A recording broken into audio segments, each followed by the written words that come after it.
Yeah, we're good. Welcome back. You just turned it off. Welcome back. We are having some technical difficulties. However, we'll proceed. Councillor Hare, you have something for the motion? I wish to withdraw my motion. Okay, and the seconder approved? Yes. Thank you. And Councillor Hare, you have a new proposed motion? I move to recommend to council to give direction to the CAO that during the 2026-2027 fiscal year that a study be performed that would review all current and potential area rates within Annapolis County and provide potential options for consideration. Thank you very much for that motion. And the seconder is Councillor Oxner. Okay, comments? Questions on the motion? Okay.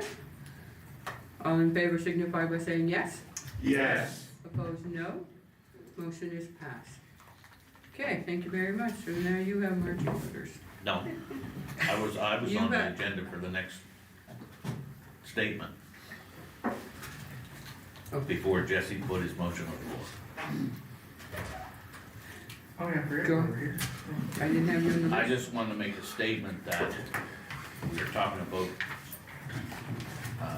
rates. Annapolis County never had any area rates prior to the dissolution of Bridgetown. And I'm appreciative that the representatives come argue it every year. But they gotta remember, that was fully discussed during dissolution, and their forefathers set the rates. The county didn't. The ones that sat on that committee for dissolution set those rates and the reasons why they wanted to pay extra. True statement. Okay. Anybody else before we move along? Councillor Oxner. I would like to make a request, and I will make a motion if needed, that going forward, Bridgetown be referred to as a community, the community of Bridgetown, not the former town of Bridgetown. They're part of our county now, and I think it's very important that we use language reflecting that. Very good, community of Bridgetown. You don't need a motion for that, do we, Council? No. Okay, thank you very much. Any other comment or statement? All right, we can move on to the next step.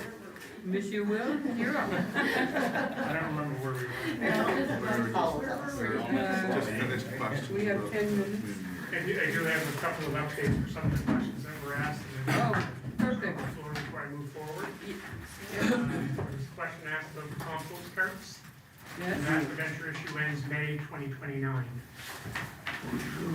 The roads, the contracts, it consists of the DOT line painting, the DOT road maintenance, the DOT plowing for the east end, the DOT salting for the east end, and then there's line painting, street sweeping, and salting.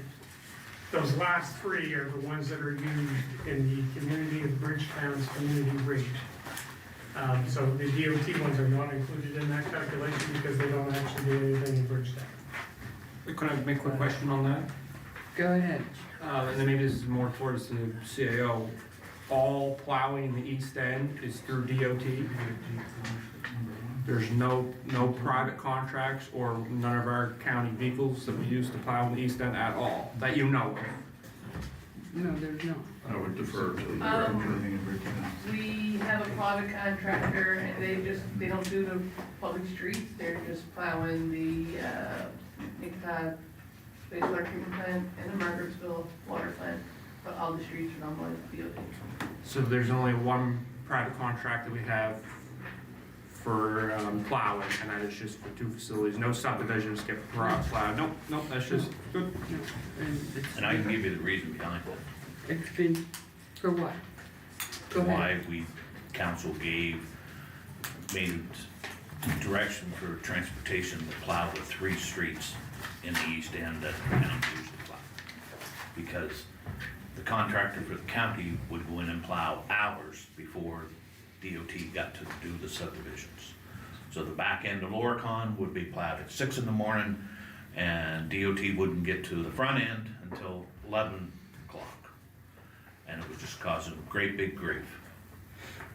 Some of the other subdivisions that the county used to own, or the county owns, and plowed, well, then subdivisions the east end would call frustrated because their streets weren't plowed, but the 2 county ones were plowed. So council decided, you know what, let transportation handle it all, they're all done the same time. Yes, and at one point, we certainly couldn't find anybody to take over, and DOT was able to take over. Yeah. All right, we have that covered? Thank you for that information. Okay, I still got a bit more. Yes, I'm sure you have. Under the bylaw, account 8100, there's 25,000 in there, that's for prosecution services for bylaw infractions. I can tell you this budget was put together by the former deputy CAO, and that's the number she put in there, and I didn't change it. So she may know something I didn't know. Account 8100 for animal control, there's 5,000 in there, that's to cover the vet costs for the animals. Cover that. Oh. Under the Jubilee Park, the number that's in there is made up of portable toilets, water and sewer bills, general supplies, some general maintenance, and a ramp. So that's what we saw the numbers. Okay, there's something else I gotta look up. I haven't got the answer for you yet, so that might take a little while to get all this closed up. On the vet bills, Pardon? on the vet bills, do we not bill that to whoever's animal we pick up on animal control? I would say, through your warden, that it would depend. Sometimes, you know, if we don't know who owns the animal, or there is other situations where we, you know, an animal is basically released and we have to address whatever we need to do. So is the $5,000, the unpaid vet bills that animal owners haven't reimbursed us for? Or is that $5,000 everything billed out for, not to stick on $5,000, I'm just curious. So that number would be anything that we spend. Some of it may be recovered. The proper accounting treatment is your expenses are in your expenses. If you bill something out, it shows up in the revenue. You don't net them against each other. Yeah. It's not very high, though. Okay. Okay? It's not. Any other questions there before we move along? Seeing none? So the next one is the hydrant rates. So you can see that there's a drop in the rates from 25, 26 to 26, 27.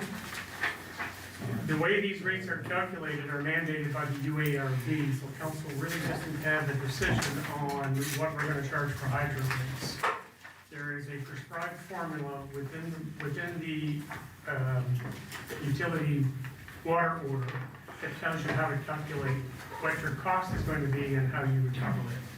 So you can see the rates are dropping from 25, 26 down in 26, 27, and the main reason being, from what I can tell, it appears to me that the rates were being held for the last couple of years rather than calculated for whatever reason. Because the rates, when we calculate them, you can see other than Carlton Corner goes up, and Middleton and Cornwallis Park. Now, Middleton went up because they just got a new utility water order from the UARB. So you can see on the right-hand side, the effect on the average bill, depending on where a person lives. And that's based on the average assessment of 172,107, which is what we've been given from PBS, the assessment people. Okay. I have Deputy Warden, and I have Councilor Connell, and did I see anybody else here? No? Okay. Deputy Warden. Thank you. So it's a question I asked last year that I never got an answer for.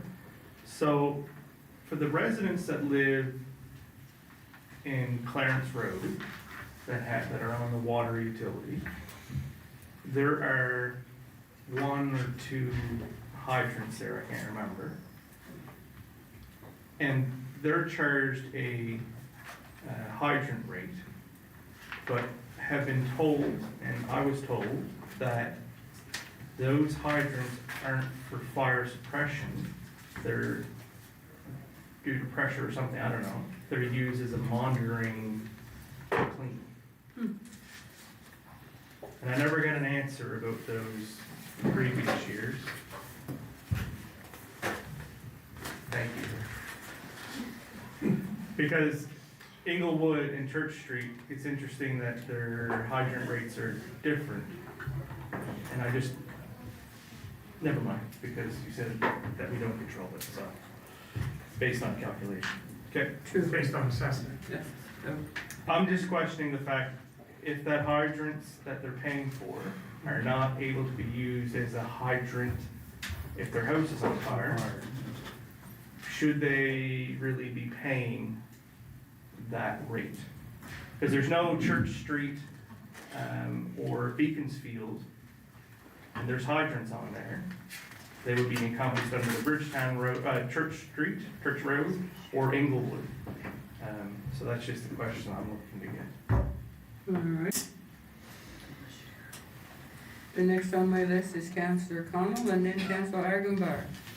I have the same similar kind of question, is that,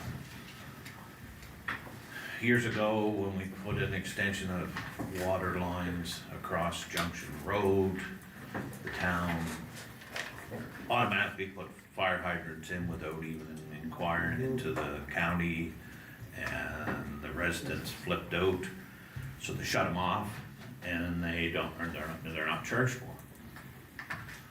But where the water extension goes up to the old reservoir, those people get charged for fire hydrants, and one guy is a fire, on the fireman's, at the fire hall, firefighter, and the hydrant in front of his house doesn't work, but he's still getting dinged every year. So the hydrant's malfunctionable, same thing, it's not usable, but because no one's hitting back at the URB that are these, if they're not suitable for fire suppression, then why are residents paying for them? So that's a question that goes to the UARB when we look at, And that is fire hydrants from the 101 overpass when you're going up Gates Mountain? Gates Mountain, from the 101 overpass to the north. We're looking into it for sure. I mean, it's, so as Paul said, I mean, we have to follow the order from the UARB. Right.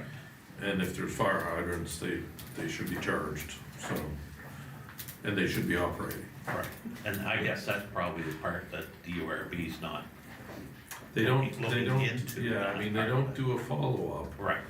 They give the order and you're supposed to follow it. If people have issues that things are not being followed, I mean, you can go back to them and say it's not being done. Or you show up the next time a rate study's done and say, this isn't correct. But ultimately, the municipality's responsible have to And I just follow see the an order. increase, and it's not my represented area anymore, but I know the gentleman that's cried for the last 4 years, and I've asked the question several times on how do we recognize that, why should they be paying an area rate to the town of Middleton with the hydrant's not usable? And he's gonna flip when he sees that. So I'll have to, are those included in our rates or is that Middleton's? We collect that on Middleton's behalf. And provide it back to the water utility? And I think it's 6 hydrants, I think. I remember the conversation from last night. Okay.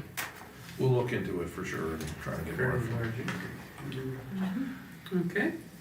Next is Councillor Argambar. I just had a question regarding the name. I see Church Road there, and we refer to it as Church Street, so is it actually officially Church Road once it leaves the old community It's actually Hampton Mountain Road. It's Hampton Mountain Road, so there's, I actually had a constituent ask me that question. Where's Church Road? So Is I it see in Cornwallis or is it? Madam Bent back there is gonna give the answer. It is Church Street from Granville Street to the intersection of the Clarence Road, and then it becomes the Hampton Mountain Road. Right, so there's no Church Road. No, It's just an error. exactly. Perfect. And thank you, Madam Bent. Councillor Walsh.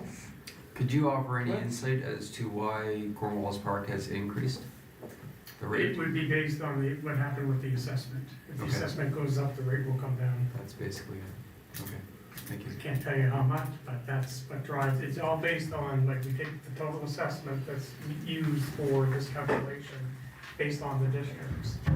And then it's determined how many hydrants are in the area to determine how much needs to be corrected for that area. Divided by the hydrant, it comes up to the rate. So if it's going down, it means the assessment's going up.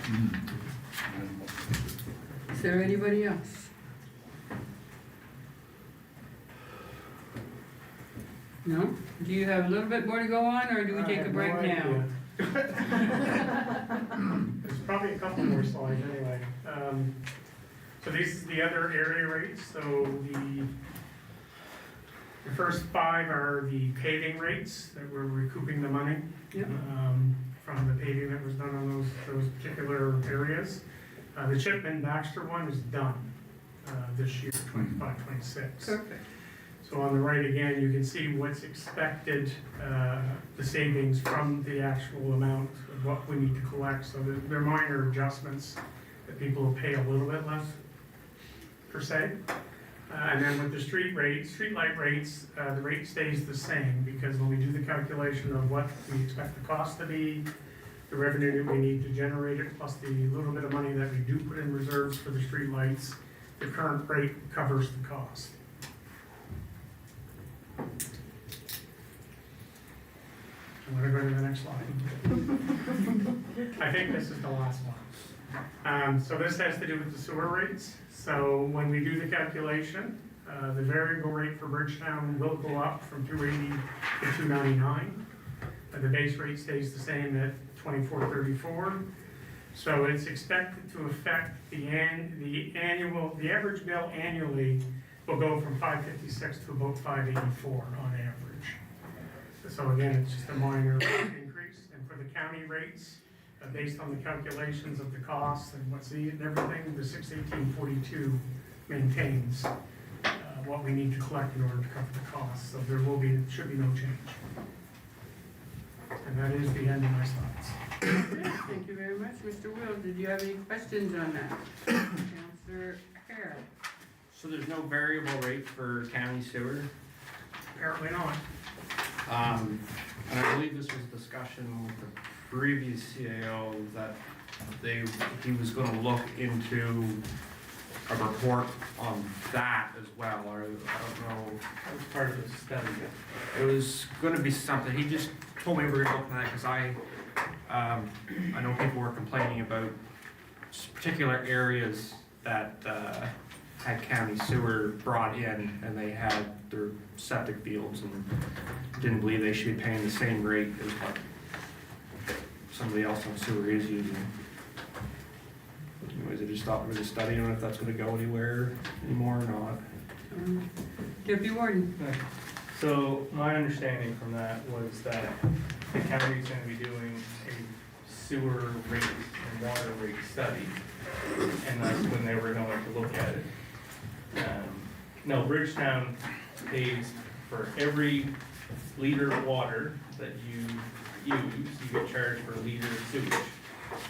Whether you're you're watering your lawn or washing your car, you're being charged for sewer. Versus in the county, you just pay at the set fee. But it was supposed to be looked at during the rate studies or whatever. Yeah. And I can't remember when we're doing that. It's a water rate study that's happening now, that's for this thing, but I don't know if sewers, I'm not aware of it yeah, myself. we'll have to look into that. But there is a water rate study. It's a little tricky because with the former town, the community of Bridgetown, they had meters. So you know the water going in, the assumption is the water's coming out. When I worked for Glasgow, that's what we did, water in, water out. Well, that's what it is. In the county, you don't have meters. Yeah, So how do you track water going in, water coming out? yeah. But there are places that have water and sewer in the county, There's a few, not many. but they're not charged that formula. They're just Not charged. how the base HRM formula. does it, because HRM, the water, the HRM water looks after the sewer. Yeah. I'm not sure how they do that. Okay, Councillor Aguilar, you have the last question, I believe, or statement, or comment, or whatever? I'm aware of an area in the county, Mm-hmm. outside of Bridgetown, Morris Road actually, that has sewer but no water. Mm-hmm. How does that get done? That's a good question. A public works question. Public Works. They just get the county rate for sewer. Flat How rate. do they, It's just a flat rate. Flat rate. oh, it's a flat rate. Okay. Because they weren't part of. Okay. Okay? Okay. Oh, you snuck in there. I didn't quite finish. You got, yeah. Okay, Councillor here, and then Councillor Wells. Oh, Brenton as well. Anybody else wants to sneak in right now? Not now. I don't know if it would need a motion, I assume it almost would to look into the sewer rate, just to have it so if, there's always extensions, talk of extending sewer in the east end, and presumably that passed along to number one. And I know that anybody currently there has already got their own septic field, and I know that's a big contention of what I was describing before, is people who had their own septic fields before sewer went by, so it would be nice if we included the sewer into the water study, just so that if we do extend the east end sewer, people who have their own sewer systems aren't paying the full amount. I'm not saying they shouldn't pay something to have it in front of their house, but just so they're not paying the full amount. So I don't know. Through you, Warden, if I may, so this would be what our sewer bylaw says, so that's something that, you know, again, we've got a list of bylaws and policies, that's certainly one that we have to review. And again, I don't even know what it says, to be honest. But the typical thing is that if there's sewer in front of your house, just as you mentioned, that you pay a rate, whether or not it's the full rate or a partial rate. That's fairly common. Basically, what I'm hearing then is that this should be something that gets brought forward to a future council meeting in the form of the sewer bylaw. When we look at the sewer bylaw, absolutely. All right, well, that's good. Okay, Councillor Wells. I was gonna speak to the similar thing in my district where people have septic fields, but the sewer runs in front, but instead of just being charged a frontage rate as opposed to a usage rate, it doesn't matter. And some of them are actually set so far back, it's cost prohibitive for them to ever tie into the system, but they still pay the full amount that their neighbors that have tied into it are paying, or can tie into it. So, but when I lived in a different municipality, it was set up differently, probably through their bylaws, where I paid a frontage rate until I tied in, and then my rate changed. I will say, if I may, Warden, that the issue when you talk about sewer rates is obviously, you know, sewer rates have to pay for the sewer. So when you start to reduce like if someone's not hooked up and we change the rate that they have to pay as a frontage rate, that means that you probably drive up the sewer rate, which, you know, maybe that's the way it should be done because it is a direct user thing. But I just wanted to point out that, you know, you drop one, the other one goes up.